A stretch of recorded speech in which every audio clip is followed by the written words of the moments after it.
Hello and welcome to On the If I Want To. I'm Andrea Mowry of Andrea Renee Knits, and this is a little weekly podcast where I try my best to answer some of your questions.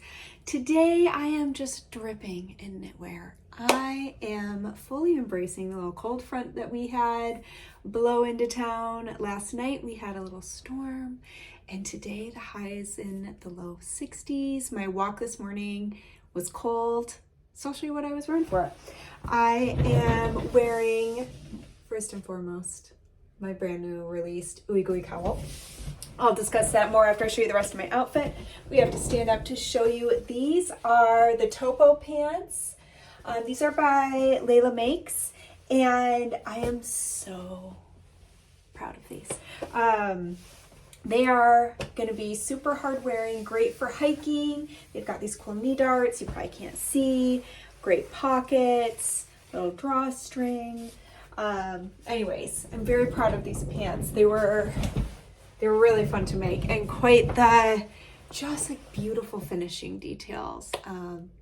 So I'm really excited about those. I'm also wearing one of my all-time favorite sweaters, the DRK Everyday sweater, which is also really great for things like hiking. I may definitely dress it up. I've worn it over dresses. I've worn it with nice trousers, but I love that I can also throw it on for like a morning knit walk. The cowl. And then I'm wearing Harlow Flip, which is my brimmed Harlow that uses syncopated brioche to matchy the two different colors. So that's what I'm wearing. Let's backpedal to the Ooey Gooey cowl. This just came out Tuesday. I'm so excited about it. I had a lot of fun knitting this one. I actually held, get a little closer.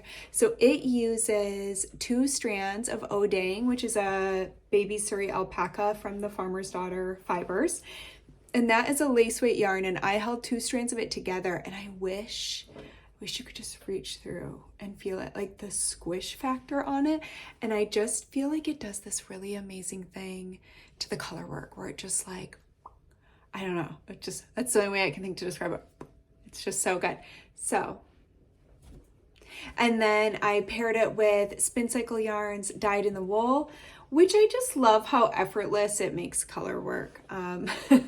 If you're not super confident in picking colors, I like that it just transitions for you and kind of gives you that effect of some of the really beautiful color work that we see, especially the more traditional color work that uses quite a few colors. They might only be holding 2 colors at a time, but they use a lot of different colors within the color work, and it can be a little intimidating to pick out all those colors, at least for me. So I love when the yarn just kind of does the work for me. So I just released that this week. With that, I also finally got to announce that I am going to be the keynote speaker at Knitting Live in New York this January. I am very excited, more than a little nervous, but I never thought I would get asked to do something like that. So I'm really tickled about that. It was really exciting to finally announce it this week. Sales or ticket packages, all that good stuff goes on sale, I think this weekend today. So this is going to be the 5th. So Monday, yeah, I think they go on sale Monday, I think around the 8th. So anyways, I'll definitely post a link for that on Instagram and things like that once I have it in hand. But I'm excited. I'm going to just talk about like, how much do I say here? I am basically going to tell my own knitting journey and also how it has led me to kind of getting to be my truer self. So anyways, I'm really excited for it. And with that, I also wanted to be able to highlight something very kind of like near and dear to my heart, which is Sisters United, a nonprofit that was started by my friend Candace from the Farmer's Daughter Fibers. And I'll go ahead and link to that here just in case you want to check it out. But in support of them, I am going to be donating 15% of pattern sales for the Ooey Gooey cowl for the whole month of September. So if you've been doing my fall knit along challenge the past couple years, I've been collaborating with Candace on that one, and I always do that for that pattern. We always try to raise a little money in November for that nonprofit, but I thought it would be fun just to kick it off early this year and do it for this pattern as well. So kind of exciting. If you get the pattern, then you automatically are donating some money to Sisters United. And again, if you want to check them out themselves and support it, see what they're all about, I'll definitely link to them below. All right, let's go ahead and jump into some questions. Okay, question number 1. I absolutely love my Nebula. I think one thing I love the most is the bottom hem being longer in the back. How can I add one to other sweaters? Is there a formula to use to determine the short rows? So it is really going to come down to how much you want to see that curve drop down in the back and how much difference you want from the front and the back. So it's going to be a little bit up to you. You can definitely use your Nebula pattern as a guideline, especially if you're knitting something in a similar weight. You could play around with plugging pretty similar numbers into a different pattern. So you have like one of the first things I would think about if I wanted to create that curved drop hem is how far I want that curve to go into the front of the sweater. So there's 2 areas that I would think about. I would either let that curved hem come all the way almost to the middle and then kind of curve it down with the short rows, or you could come just a little bit past your side seams. So you're going to kind of decide that, and then depending on, you want to look at your row gauge, and let's say you want 2 inches more in the back than in the front, then you would look at the row gauge for that pattern, and that would tell you, let's say it's 8 rows per inch, then you would know you need to work 16 rows total. So that's going to be the front and the back. So right side, wrong side, going back and forth, 16 rows total you would need to work to get that extra 2 inches in the back. So hopefully that kind of helps. I also wanted to throw out another idea. Let's say you love the drop hem. You do not want to fiddle with figuring out your own short rows. Just do a longer, you could do a split hem and just lengthen the back a couple inches. So once you get to the point where you want to split, and you can put it all in the ribbing even, where let's say right for this sweater right here, instead of working in the round, I would begin working back and forth, and then I would just go ahead when I'm doing the back section, I would just knit that longer, and it creates this nice little split where then the back would go down longer, and that can be really beautiful too. So that's kind of a math-free option where you wouldn't have to try and refigure out short rows. But I also think you could do the short rows and it wouldn't be too challenging. You just want to play around and see how you like them best. And again, look at your Nebula pattern, and that can kind of be a good guide to get you on your way. All right, question number 2. I have 2 quick questions. 1, do you ever take your work to a coffee shop? And if so, what is your coffee shop beverage of choice? I loved this question. I was like, oh, that's fun. I do. Especially when it's like a little chillier out, I love sitting in cafes is probably one of my favorite things to do. I really love to do it when I'm traveling. I love to people watch and just sit in a cafe with my knitting and a hot beverage. Especially early. I've fallen out of the habit in the past few years, but I used to, every time I released a pattern, I would go treat myself to a trip to the cafe, and I would start planning new patterns and things like that. And it was just always a fun way to celebrate a new pattern release. So my bev of choice kind of depends on time of day and if I've had caffeine yet. I love just like an oat milk latte. But the older I get, the less I can handle any kind of milk, like a big ol', like I kind of would rather have a splash of milk in a coffee than a whole milky drink. I don't know why. It's just like the past few years, I feel like I don't tolerate them as well. So, these days, it might even just be kind of a little bit of a boring drink of just a coffee with oat milk. I always get extra oat milk. Or I love a matcha, but I'm pretty picky about that. So yeah, it's got to be, sometimes they make matchas too milky too, if you get like a matcha latte. So, but yeah, I also love a good chai, but I don't like them too sweet. Apparently the older I've gotten, the pickier I've gotten, because I'm always never, like once I find a cafe that has a version I really like, then I kind of get my standard order where that's what I'm going to get every time I go there. I love a chai if it's not too sweet, especially during the cozy season, like something a little spicier. And a lot of times I even like just a straight up unsweetened chai, but that's kind of hard to find. So I'm not big on sweet drinks. I've never liked my drinks sweet. So that's why I tend to sometimes just do coffee and cream. I like them creamy, just not sweet. So what's your favorite coffee drink? Is there a drink I should be trying? Is there something new that I should be introduced to? Please tell me. I would love to know. And second part is, if you are knitting and you come across a joined knot in your yarn from the mill, do you just continue knitting it, or do you undo the knot and treat it as joining in a new skein?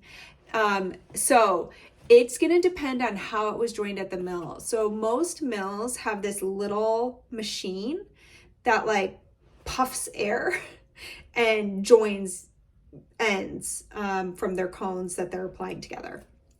Sometimes these are pretty seamless. Like you'll notice it'll all of a sudden maybe be a little stiffer right there, maybe a little bit thicker. But if it's pretty unnoticeable, I might let that ride. Most of the time it's noticeable though. And so I will snip it out, and especially if it's a straight up knot, which you'll also find sometimes, I will 100% undo those or cut them and join the yarn. Ideally, I love when it's a non-superwash wool yarn and I can just splice that bad boy together, do my own join. But otherwise, yes, I just join it as I would a new ball of yarn. I really do love to keep my joins in inconspicuous places. Like if I'm getting to right here and that happens to me, I might even unknit back to the side of my sweater and cut out that extra yarn and rejoin there, just because I just don't love if there's any like bulk from doing the duplicate stitch for me to weave in my ends in a really conspicuous spot. So that's the only thing I also kind of consider. But yeah, if I feel like I can see it, that's going to drive me bonkers. And so definitely a knot. And even if it's not a great, what is that called? There's a name for it, that they use to join. But sometimes they can be a little rough looking and a little bit thick. And so the stitch, because it's stiff, you'll have like kind of a wonky stitch. And I find that if I try to just let it go, I end up messing with it all the time, trying to like tuck it back in how I want it. So I've kind of learned my lesson to not just let it ride. All right. Thank you for the fun questions. Okay, I'm knitting your DRK everyday socks and I'm confused about the heel gusset increases. Am I supposed to pick up the bar between the top needle and the bottom needle? Or am I supposed to knit or purl the first two stitches on the bottom needle, then do the increases? So you do those increases between the two needles, the top and the bottom needle, before you've knit any bottom needle stitches. So the reason that the increases take place the way they do in the DRK everyday socks, so they actually, those new stitches grow out in the gaps between the top needle and the bottom needle, and they're creating the gusset so that you have space for your heel. And we want them to grow in that gap because we are keeping the ribbing in pattern.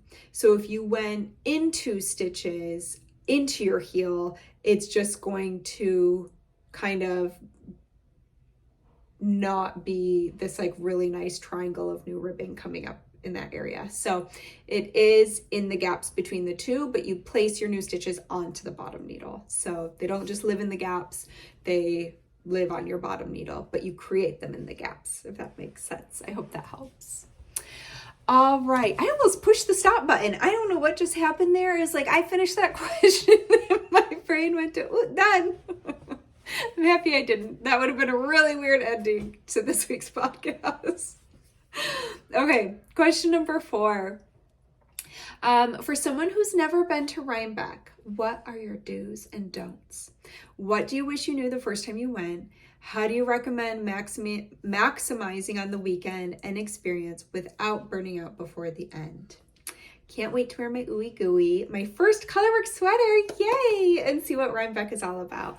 So, okay, let me think about this. So do's and don'ts. We all have different goals. We all have different things that are important to us. So I'm going to share some of mine, but if yours don't align, do what's best for you. Unless there's something that you are really worried is going to sell out crazy fast, I don't think I would go at 9 a.m. on Saturday, which is, I think, when the doors open. Because there's just a big rush where if you wait even half an hour to an hour, you're not going to be in a line waiting to get in. It's just a little easier. So again, unless you're trying to, I think one of the things some people go early for are like that year's Rhinebeck swag at the booth that sells like the New York sheep and wool t-shirts, sweatshirts, tote bags, things like that. Because I know that gets a big old line kind of right away from people who really want to make sure they get something from there. So unless you're worried about something that could sell out, I don't crash the gate because I just think that can be a little intense if you don't want to get burned out. I recommend it. So I recommend bringing water. There's food stalls. There's lots of food fun options unless you're an allergy person like me.